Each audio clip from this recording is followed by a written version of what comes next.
Thank you for joining me on the Fire Rescue Wellness Podcast. I'm your host, AZ. I find the research and resources and then provide the fire service with the so what, now what, to ensure the health and well-being of every member of our profession. Together, let's thrive. Hey everyone, it's AZ. This is episode 164, and today you get to hear from Justin Lorenzen, otherwise known as J-Lo. Now, when I interviewed Court Smith from OKC Fire in December 2024, Court said, "You have got to talk to J-Lo." And so when Court talks, I listen. J-Lo and I sat down today in person. It was a great conversation. You're going to get to hear about the OKC Fire internal rescue survey, about the National Fire Rescue Survey, and also J-Lo's contributions to the Book of Search. So all in all, it was a great episode. I hope that you give us a rating and review and make sure and share it. Also remember, all of the links that I put in the show notes are clickable. Have a great day. Hey there, it's AZ with the Fire Rescue Wellness Podcast, and I am live and in person with Justin Lorenzen from OKC Fire, or J-Lo. I heard that everyone knows you as J-Lo. Is that true? That's true. That is true. Court told me, he said everyone at OKC Fire knows that J-Lo is not a singer.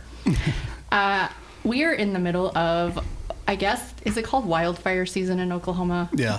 Yeah, we're in the middle of it. How's it going for you guys? It's been pretty good for us. Our shift luckily hasn't caught the brunt of it, so hadn't been too bad. But amazing. I had zero. Is this common? Does this happen every year? For the most part, I mean, some years are worse than others. Just really depends on the vegetation, how dry it is, and then the weather conditions. But some years we have really bad years, and then some years it's not too bad. So usually the fall is the worst. This year seems horrible. Yeah, it's not been good this year. Half of Stillwater was burning on Friday. Not good. I'm not from Stillwater, but yeah, it looks bad. So when I do podcasts, I ask 3 questions to have my guests introduce themselves. Are you ready? Sure. All right. First question, pretty broad. Who is J-Lo? Well, there's not a whole lot to say, really, to be honest. Basically, I started in the fire service in, it was 2005, which was the same year I got married to my lovely wife, who I met in high school. Got hired on Noble Fire Department, which is just south of Norman.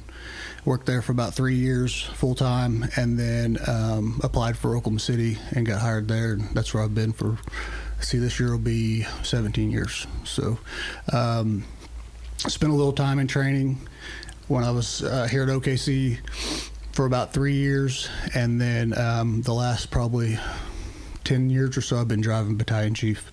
So for our department, we have district chiefs or battalion chiefs, 6 of them per shift, and I've been driving Chief Pascal now, like I said, for about 10 years, so since about 2015.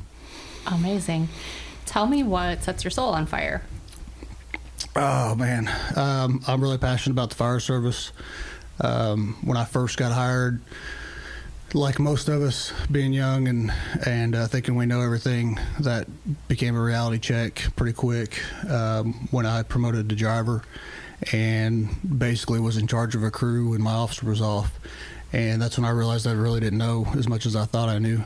So that kind of got me into reading and going to conferences and different classes to try to, up my knowledge on that kind of stuff. So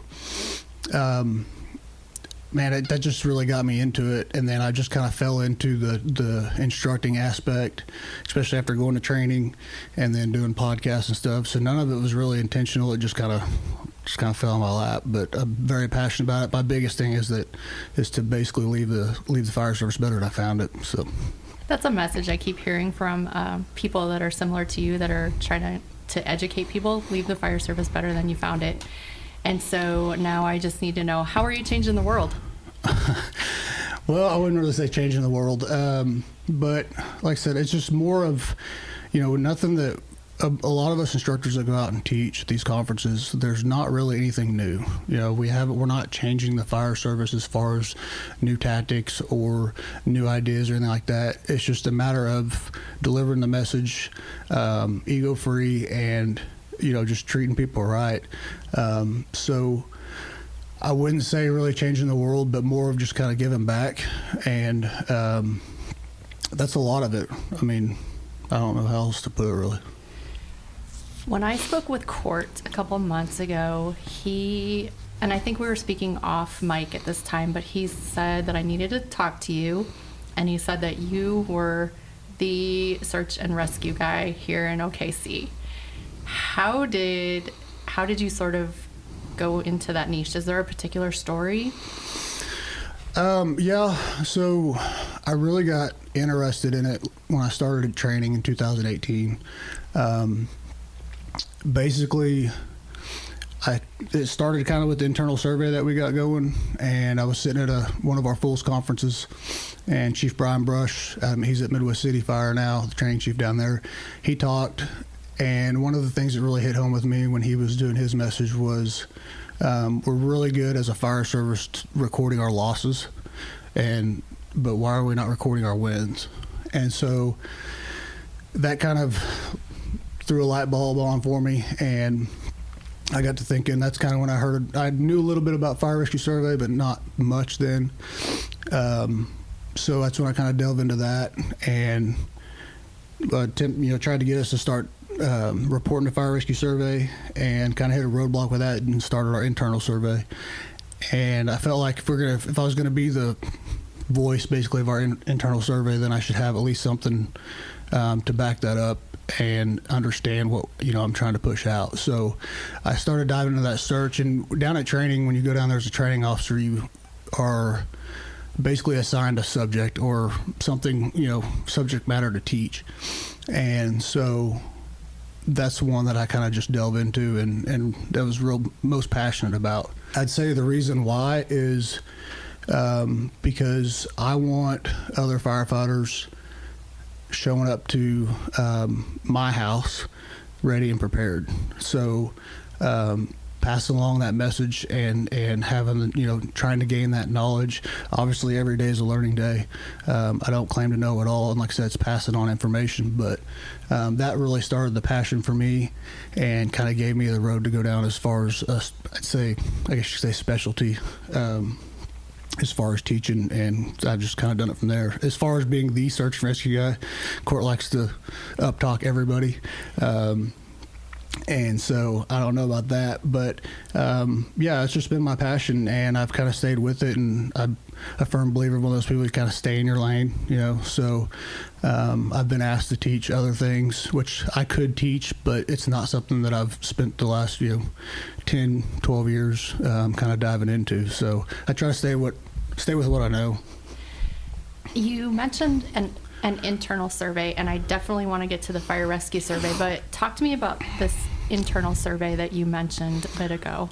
So the internal survey, excuse me, the story behind that, when I went down to training, like I said, I talked a little bit about here in Brush's deal and kind of got it going. I approached our administration about submitting our rescues or recording our wins to fire rescue survey, and at first they were a little bit hesitant because it's a public platform online and it's all public information, so they weren't real clear on the information that was submitted, so they weren't real keen on us submitting to a public platform. So that was kind of the first hurdle that I hit, and I could have just stopped there and we just not recorded anything, but I didn't want to. So then I got to looking into the systems that we use through OKC. We use Microsoft Office, and Microsoft Forms is what I came across, and it was the most user-friendly, and essentially all I did was literally copy and paste what the fire rescue survey has for their questions, and then create that on Microsoft Forms so that we essentially have a survey that we can fill out, but you had to have a city email to access it. So it wasn't 100% secure, but it was more secure than just going on to the firerescuesurvey.com. So then I approached our administration with that. I'd gone back into some of our older run reports and kind of submitted some of those rescues with the information I could find to show them like a template of what it would look like, kind of like a beta test. and they loved it. So kind of back up a little bit, and Chief Walker, our deputy chief at the time, told me this. He's like, every municipality has the right to pick what information that they provide. So that was kind of the caveat behind all of that. So fast forward to starting the internal survey, created some flyers, sent out to the stations with a QR code that they could access it. My goal was to have something short and quick, because the last thing firemen want to do is fill something else out or be on the computer any longer. So it took a couple years to kind of catch hold. The first couple years I was contacting crews when I'd hear about rescues. Us down at training, the training staff had access to we were on a text message group for any critical incidents or if victims were found or anything like that. So it was easy for me to find the crews and know when there was rescues, talk to them, and then put that into our internal survey. But that's kind of how I got started. And we moved on from there. We went live with the internal survey in 2020. And with those, like I said, first couple years gathering information, once I had a couple years of data, showed that to our deputy and them. Of course, they loved it. Because every year we were always hearing about like the fatalities, right? So, year after year, it'd be like, hey, this year we had, and I'm just throwing numbers out there, but so-and-so year we had 10 fatalities. Then the next year, hey, we had 13 fatalities, or this much property loss, or anything, and all that. And to me, that was just kind of a downer. So instead of that being the information given out every year, now we're able to say, okay, yeah, we had so many fatalities this year, but we also had, 15 people that were pulled from the structure fire.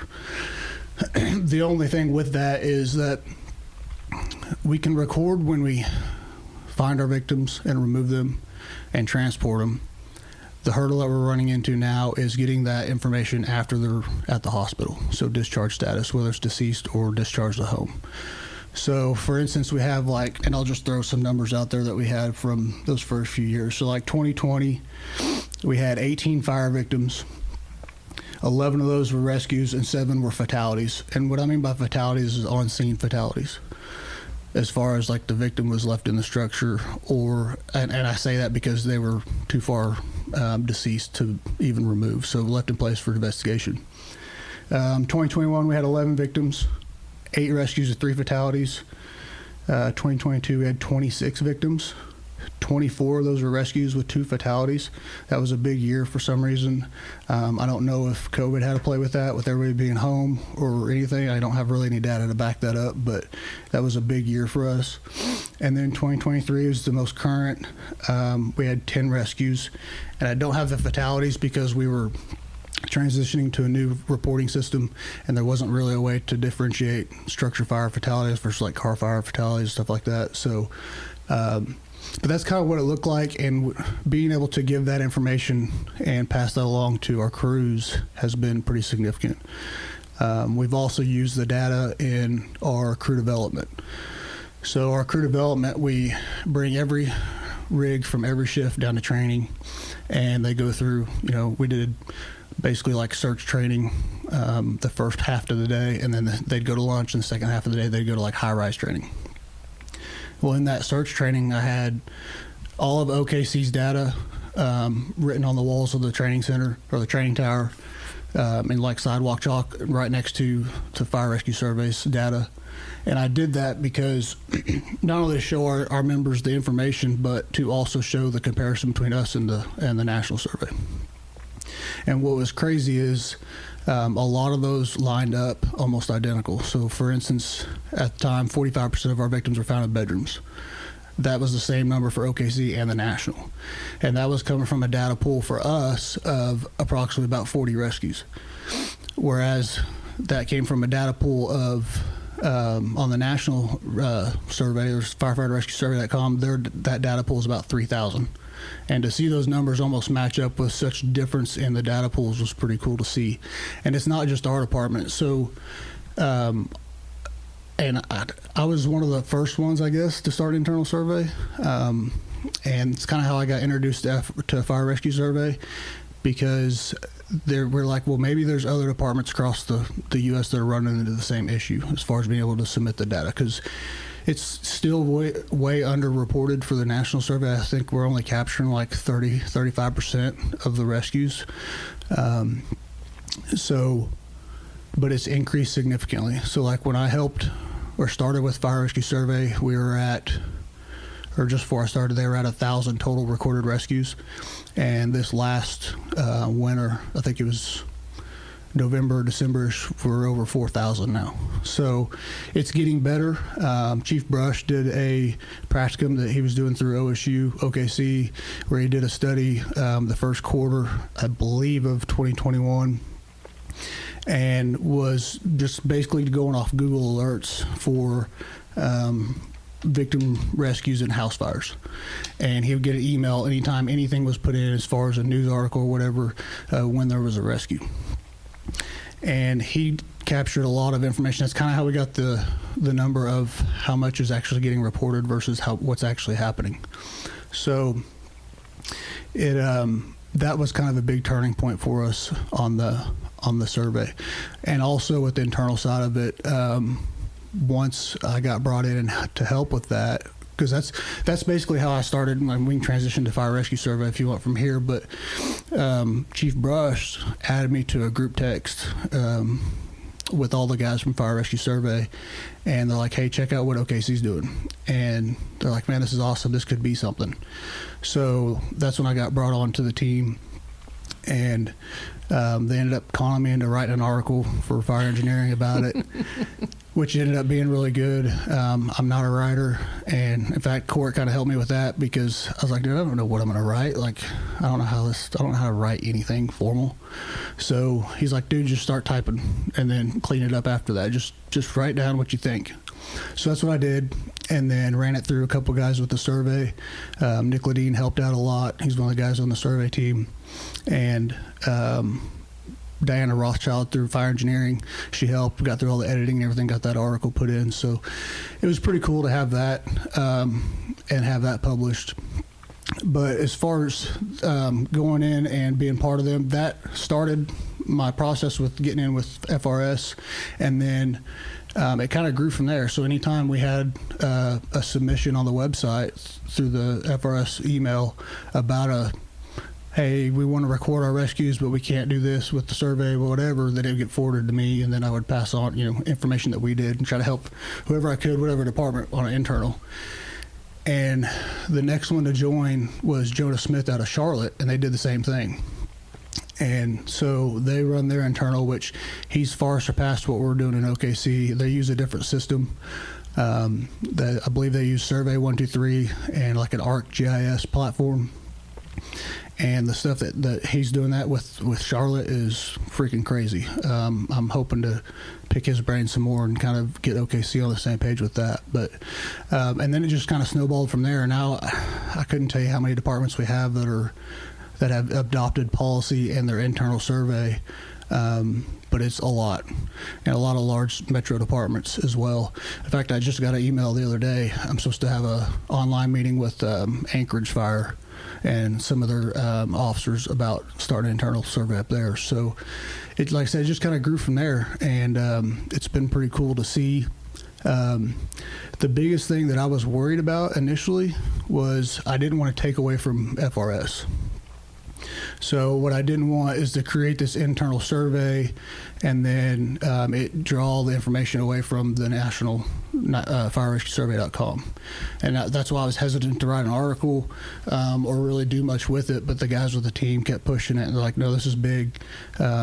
We can, even if they can't submit to FRS, maybe we can at least get like quarterly numbers or something, so really still capturing the rescues. And as far as I know now, pretty much everybody that does their internal submits some type of information for us on the rescues. Kind of a funny story behind that is when Brush was doing his practicum for OSU, he reached out to, so each time he got an email about a rescue happening, he would reach out to that department's head or that department's administration and give them like policy template and some other things. Like all of this stuff's on our website, but give them a template for a policy that they could adopt, modify, do whatever, and then ask them to submit to Fire Rescue Survey. So one day I was down on the drill ground with training the recruits, and I got a text or email from Chief Walker, our deputy, and this is about 2 years into our internal, and he's like, hey, he forwarded me the email from Brush, and he's like, hey, do you want to submit this to the website, or do you want me to do it?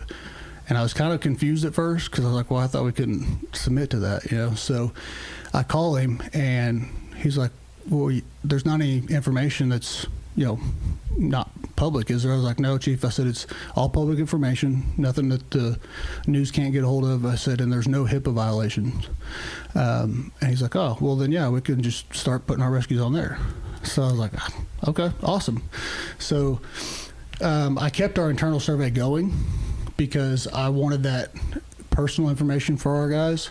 I felt like it was big for them to, it's cool that you can go to FRS and see the data from across the U.S., but I think it's even cooler if you can go in and with the internal survey and see what you're actually doing with your department.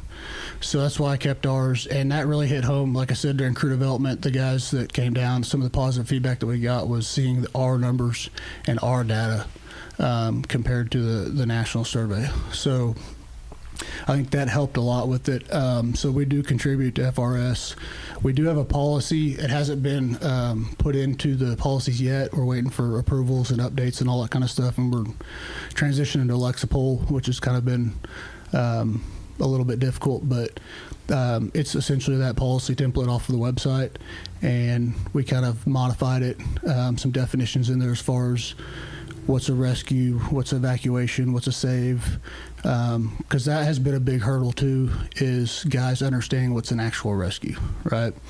So for most firemen, they're pretty humble, and unless you're basically going through the gates of hell to pull this person out and coming out with burns or yourself, then they don't really consider it a rescue.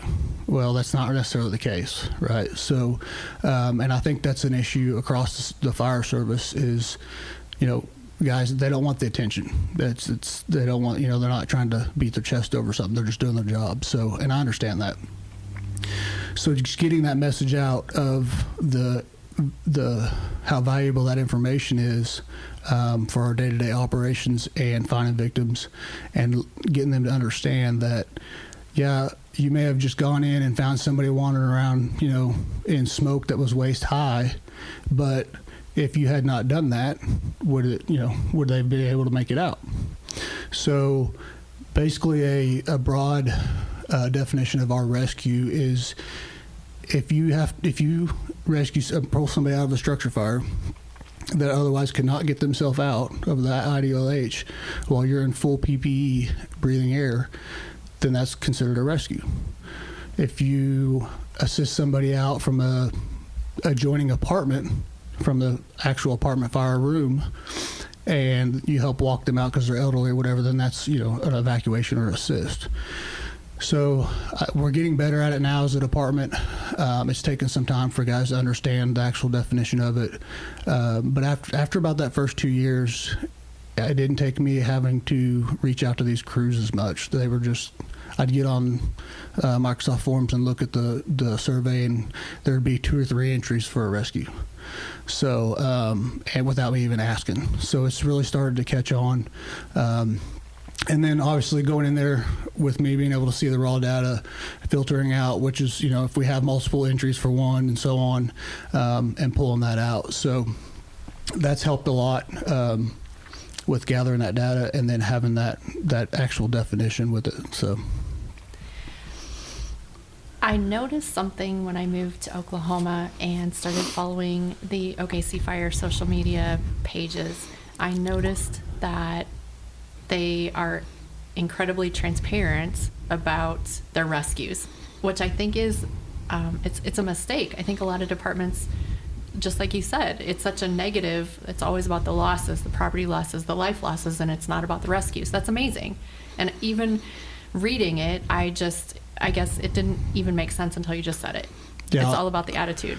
Well, and I'm glad you brought that up. You said transparent. So that's something I want to bring up with the national survey as well, is and kind of a backstory on that. So with Fire Rescue Survey, it started a couple of years before I got involved. And the way that started was a couple guys, Brian Olson, Nick Ledeen, and some of those guys, they're like, we need to start recording our rescues. And so they did similar to what like Brush did as far as tracking down news articles and so on. Well, once that started, they realized, well, we're not really getting any information. Yeah, we're capturing that there's been a rescue, but there's no like data behind it.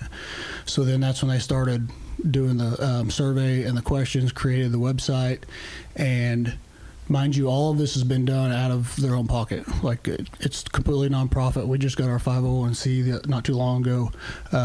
So nobody's making money through the survey.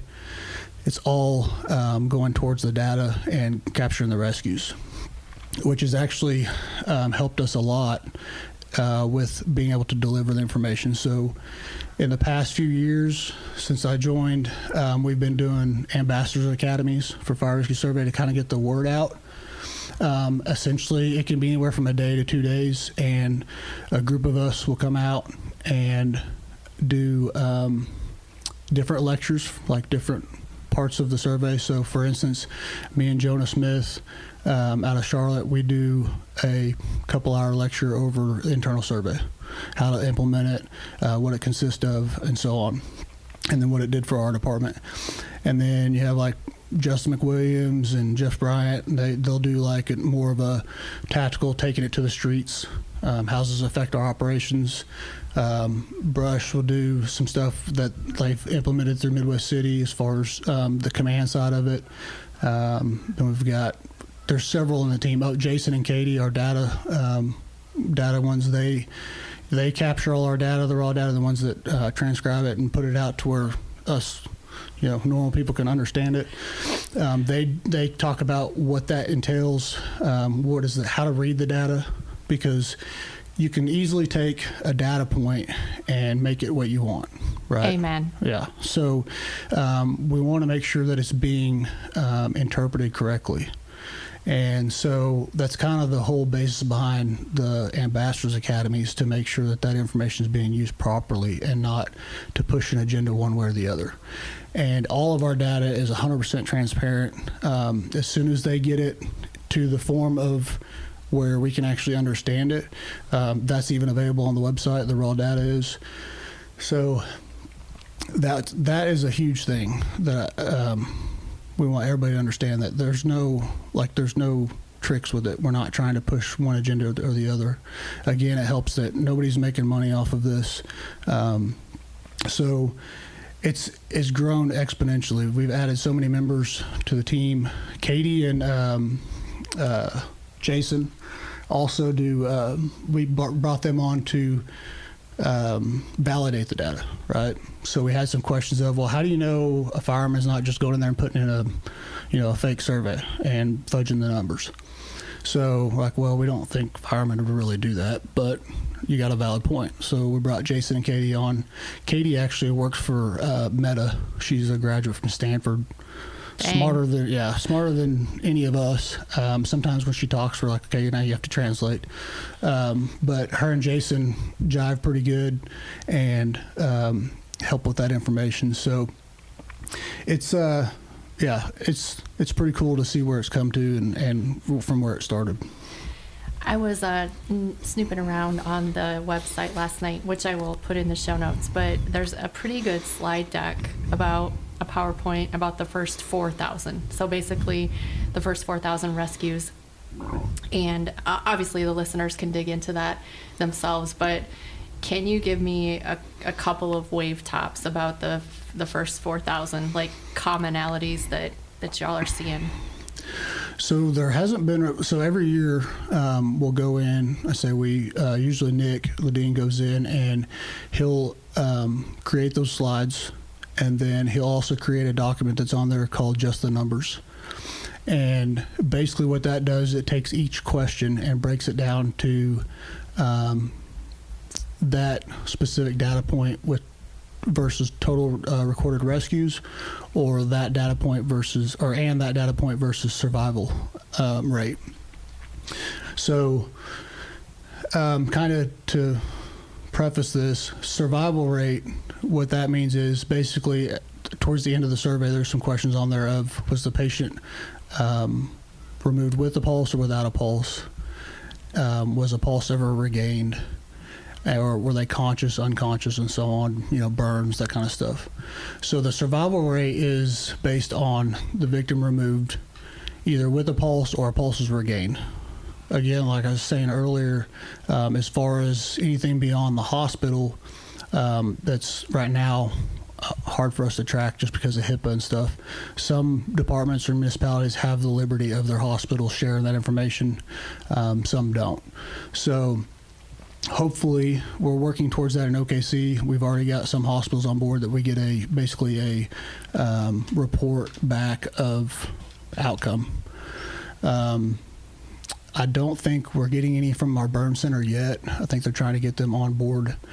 So that will help with that, along with Sinokit usage. This is something else that we're trying to track as far as the numbers and how effective it is, which hopefully here in the OKC, Tulsa metro area, there's our OMD, our medical control, is supposed to hire somebody to do a study on the Sinokit usage and its effectiveness. And then do like a medical study on it, which would be really cool once that gets done, because I believe it'll be the first study ever done in the U.S. on Sinokit usage and its effectiveness. So we know it works. We use it religiously in OKC. We've had it for a long time. Our OMD, our medical control, they're very progressive. And originally we got Sinokit for us, for the firefighters, and then we've transitioned to using it on victims, which we use a lot of them, just because how well it works and the ease of it. The downside to it is, for a lot of departments, is the cost, which it just blows my mind that, it's, pharma for you, but they run anywhere from $900 to $1,200 a kit, and I think they have like a 2-year shelf life. So some departments can't justify spending the money on it, if they're only making a rescue here and there, which, in my opinion, you can't put a price on a life, but it's gather and hold. Some of the commonalities that we've seen increase in Sinokit usage. A lot of the categories have kind of go up and down 1% or 2% here and there. We've also seen an increase on window-based search or VES. I think that's because there's been such a push across the U.S. Fire Service. VES was kind of a controversial topic for a while, as far as safety for firefighters and so on. But we've proven and seen with the data that we're getting to victims faster and removing them faster through that tactic. So I think that's helped a lot. Ones that haven't changed a whole lot is where we're finding our victims, like bedrooms. It kind of fluctuates 45, 46%. So it's kind of stays the same, but it's kind of common sense really that we're finding more of our victims in the bedrooms. Now that's where one of those data points where it could be misinterpreted. So if somebody just takes that and says we're finding all our victims in bedrooms, or a majority of them in bedrooms, then sometimes, or people can take that and just focus on that one thing. So that's the only thing that they're searching, or the first going to. So again, interpreting the data correctly and understanding it is the biggest part of it. But I would say those are some of the things we've seen with the data as it's grown over the years. And like I said, it lines up with our internal surveys as well. And if a department out there wants to either get you out to do those lectures or get involved with an internal survey or with the rescue survey, all of that information is on the website, right? The contacts and how to do all that stuff. Yeah. Amazing. So first, is there something else that we should hit on with the rescue survey before we transition? Anything I forgot to ask you? I don't think so. I think we hit it pretty well. I think so too. So you were recently involved. Book made a big splash last fall. The Book of Search. And at the time it dropped, I guess I didn't know you or know about you yet, but you were involved with that. Is that project, or was that project somehow involved with the survey? Is it the same people, or how do those things fit together, or don't they? So that started we actually, as a group, the Fire Rescue Survey group, we talked about doing a search manual, and Nick and Jeff Bryant kind of hit that up and started like going through, hey, here's the topics, and then we'll get people to write articles or drills or information to match these topics, and then kind of put together a search manual. So we talked about that, and then kind of started the process, and that ended up kind of dying on Google Forms. So, I mean, there's just, like I said, we're all in this for our own time, kind of a hobby. And as most firemen, we have other things going on, whether it's day off jobs and that kind of stuff. So not a lot of time is devoted to it, and we kind of, we just lack of getting to it. So that was there on Google Drive. And then Corley Moore hit up Nick and was like, hey, I want to do this thing, basically like the book of search, have guys submit articles and so on. And Nick's like, well, it's crazy you say that, we have this already. Weird. And he goes, here, I'll tell you what, I'll share with you what I have, or what we have through FRS, and then just kind of take it and run with it. So that's what Corley did, and it just kind of blew up from there. And basically he gathered people together and asked them to write articles, and like myself, he's, hey, can you write an article on the internal survey? I'm like, yeah, sure, I guess. So got all those together, and then put it on Amazon. Amazon published it, and it just freaking blew up from there. Like, we had never imagined the response like a bomb went off. Yeah, it was absolutely crazy. And Fire Nuggets is also behind that. Fire Nuggets is an organization that they have different affiliates in different states, and basically what Fire Nuggets does, and Jeff Bryant runs this, but basically what they do is they help them get set up with the affiliate, and then help fund their trainings and stuff, and kind of do the behind the scenes work as far as registration and all that kind of stuff, which has been phenomenal for states that don't have that avenue. And so Fire Nuggets was part of it, and then obviously FRS. So when that came out, we made sure that, like, and this was what it was going to be for FRS too, but we wanted to make sure it was free. Like, we didn't want to charge outside of what it costs to have the book made. We didn't want to charge anything for it, because that information should be available to everybody and anybody. So the book of search actually has a free downloadable PDF. I believe the link for that's on FRS as well. But it's free to anybody if you want the PDF. And then we had the idea of, well, let's do a first edition, make it available for only the first month that it's on Amazon. And then Corley was talked to us about, hey, can we charge a little bit to go back to help FRS fund to do for future things? So we're like, yeah, I mean, we don't, at that time we didn't have a whole lot of money for FRS. Like I said earlier, it was out of our own pockets kind of deal. Nobody's time was being paid for or anything, which it still isn't. And they added, I don't know, I think it was $10 or $12 to the cost of the book, and it just, like I said earlier, it just skyrocketed from there. I don't remember the exact number. They've been posting about how much it's generated, but I want to say it's around 70,000-80,000, which is absolutely insane. It's incredible. Yeah, and it's been big for FRS because we have this vision. We have this vision of, at some point, having an app created to where the survey can be accessed off a cell phone or tablet or something like that, and then go in and plug and play what data points you want. So if I want to know how many victims were rescued from a bedroom in a 2-story house at this time with these conditions, it'll populate that answer. So, but that was going to cost a lot of money. And we originally had an app, which was basically a mobile version, but you had access on desktop, that kind of cleaned up our website that I think we paid $5 or $6 grand for, that with what money we had. Now we're working on a new platform through ArcGIS. We got a guy that's working on a platform that's going to be similar to what I just described as far as plug and play on the desktop. And we've kind of seen a beta test of it, and it's phenomenal. Like, you can do exactly, like, you can circle parts of the U.S. or your city, and it'll populate how many rescues were done in that area, and then you can further filter down from there.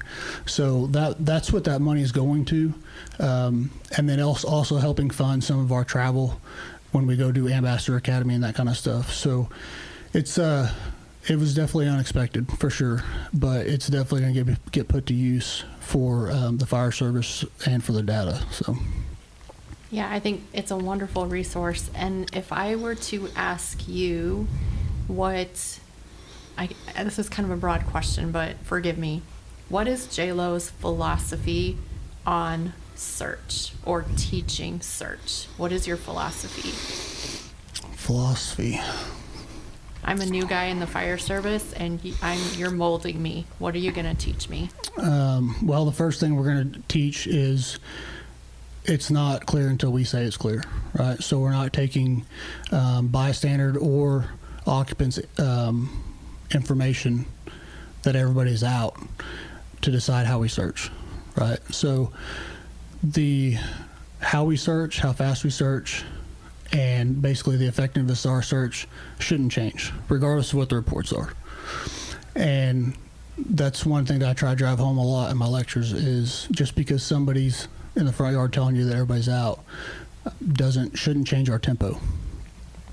So that's kind of what we'd start with. And then on that skill aspect of it, basically from square one. And a lot of that's kind of like what Court talked about with that program that we built down at training, is that crawl, walk, run. And they'll spend, like with the recruits or the new guys, they'll spend the first week or two in the tripod position in a field, just going back and forth, getting the body mechanics, getting them to that point where, low to zero visibility, this is the position we're in, this is how to move in it, understanding that you have to be flexible and somewhat in shape to be able to do so, and then move on to incorporating a victim, how to drag, different types of drags, and then moving on to searching in a structure, and so on and so on, low visibility, and then on to the actual tactic aspect of whether it's window-based or VES, oriented search, split, and so on. So that's kind of where it would start. But the biggest thing is the not saying it's clear till we say it's clear. So yeah, I think that would be my biggest thing. And man, I tell everybody also, like, search as if you were searching for your own family, right? So, and that's how I look at it. Like, if I can be in there in my gear, then I'm searching it, and I'm going to give whoever's inside of that every possible chance to make it. Oh, well, we can't decide what's survivable, right? But we can decide what's searchable. Survivable is up to God. Searchable is up for us. So as long as we can give them the best chance of survivability, then you're doing your job. The chief that I drive, Chief Pascal, his expectations for 603 on the green shift for our district is when we have a victim or reports of a victim, he expects us to come out with one of two things: either come out with the victim or come out with some type of injury. And I know that sounds bad, but he wants to know that you did everything possible to get that victim out if for whatever reason you came out without the victim. So burns, whatever. Now, he's not advocating that we go in and do cowboy stuff, and be dumb about it, but he wants the aggressiveness that you go in and we get that victim out. And not so much, I mean, it is for the victim, obviously, but the main reason behind that is he does that for his firefighters. And what I mean by that is he knows he's been on job he's retiring this May, but after 35 plus years, but he doesn't want somebody going home with a doubt that they could have done more. So that's why that's his expectation. And he goes, trust me, in the years to come, you'll thank me, because you'll be able to sleep better at night knowing that you came out burned because you couldn't get to them, but you gave it every possible chance. So there's not a lot of chiefs left like that, and he's highly respected for that and just for who he is in general. But we'll lose a good one when he retires. But that really drives home for a lot of us. So I think that would be the biggest thing. Justin, is there Is there sort of a line of demarcation within the departments? I gotta try to spit this out. In many departments, we get into this aggressive search, but it's a newer thing that's coming up, and then we have the old dinosaurs that are really hesitant to it. Has OKC always been so aggressive with their search? No, not necessarily. And it's no fault to our guys either. It's just, the training that they were given.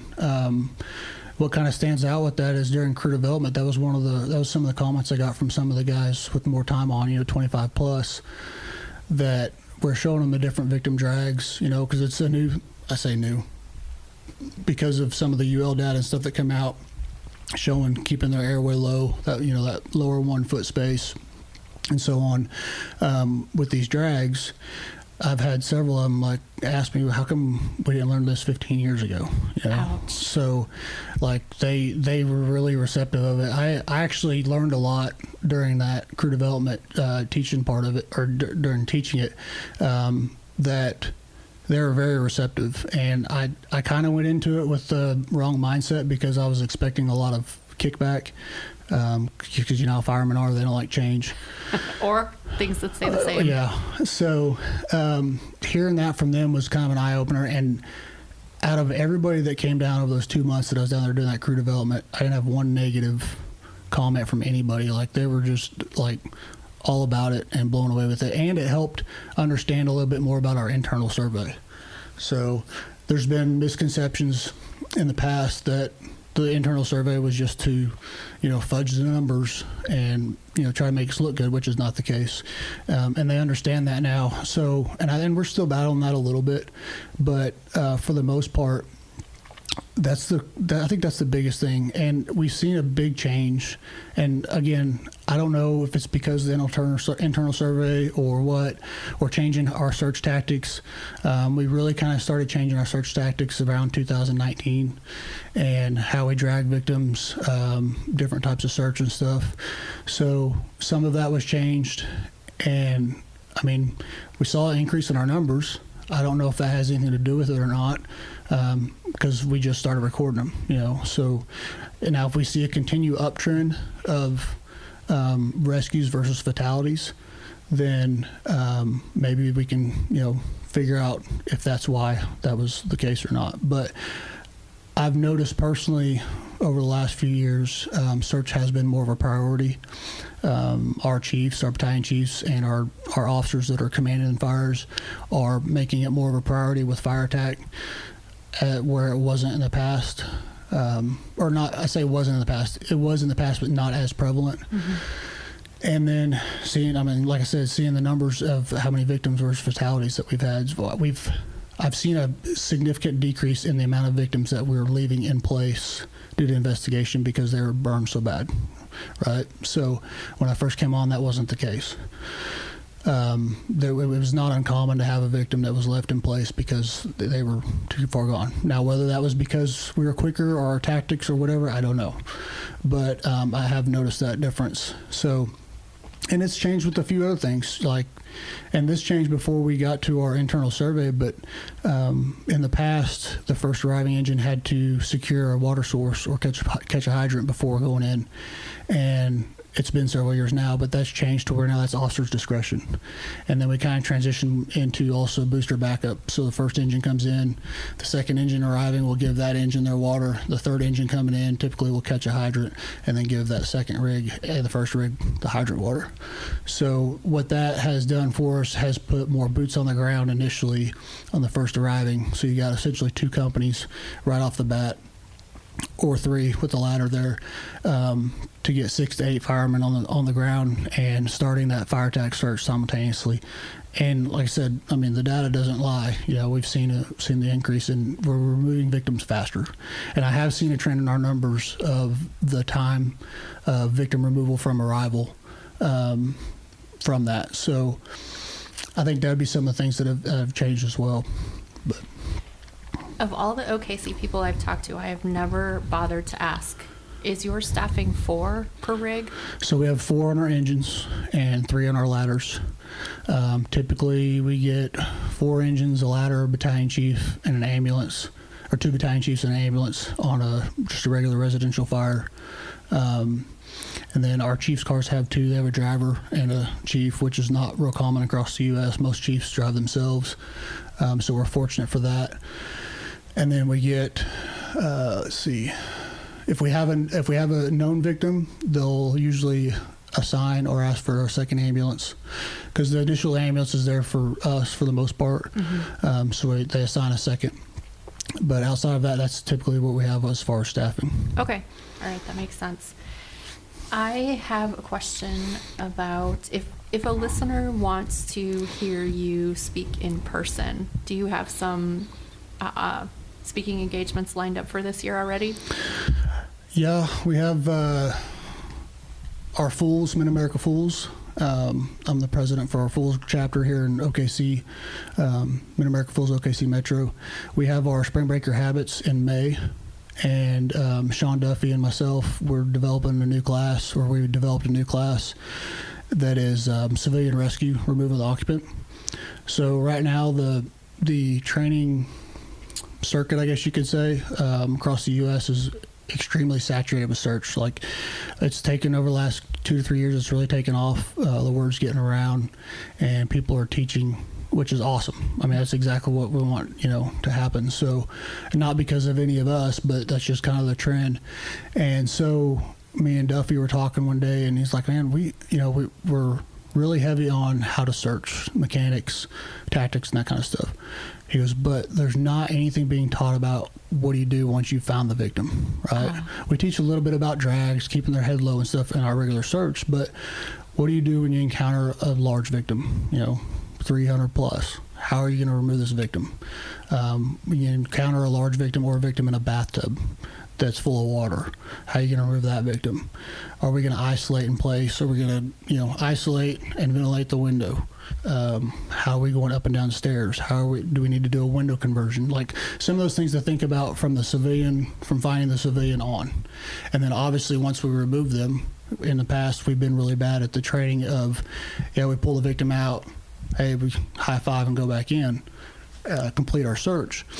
But not everybody has the luxury of just coming out and leaving the victim with somebody else. So what does that EMS, what does that patient care look like after we get them removed? So some of those things, that's in our new class. We're doing a lecture on Spring Breaker Habits, and then we're doing an 8-hour hot that next day. And then there's a couple others this summer, like in June. Sean Duffy's got a conference he puts on in Michigan, the Great Lakes Hot. I'll be up there helping with search. I went last year and got to help with the search hands-on, teaching with Cody Tristrell and them, and that was freaking awesome. Long days, very long days, but it was outstanding. And then the next month in July, we have firemanship, which this will be the second year that it's came back. It's not been going on for a few years because COVID and some other stuff that went on, but they brought firemanship back, and that is probably one of the best conferences I've been a part of or been to. And then I think that's it for now. I think there's something going on in the fall. I don't remember what, but as far as if somebody want me to come out, just contact me. I'll see. I try to not do too much just because I still got a family, and my wife's pretty good about keeping me grounded on that stuff. So, and plus I've done it where I've gotten busy and gone somewhere like once a month or something, and it's just not really my forte. Like I enjoy it. Don't get me wrong, but it's a lot. So I try to keep it to a little bit, and not try to do so much with it.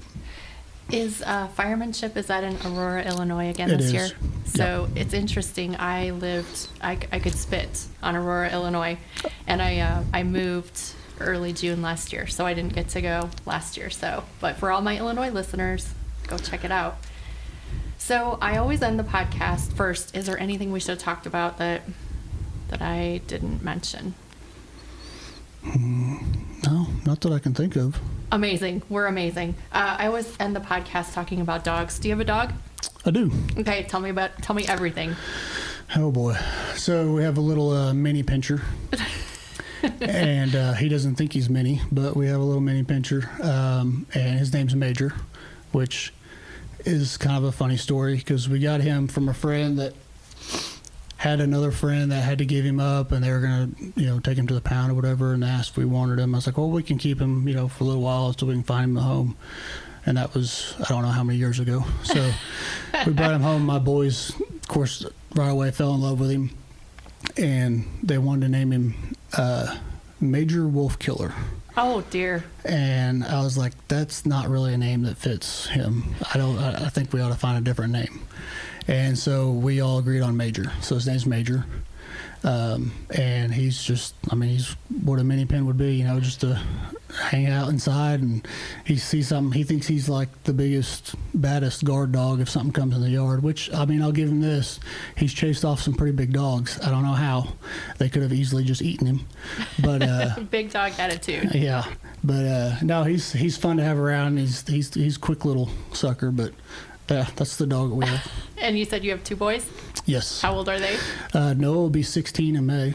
Dang. And Braxton will be, he'll be 14 in October. Wow. Well, it sounds like you have a beautiful family, very supporting wife who keeps you grounded. Yes. And a badass dog. Yeah.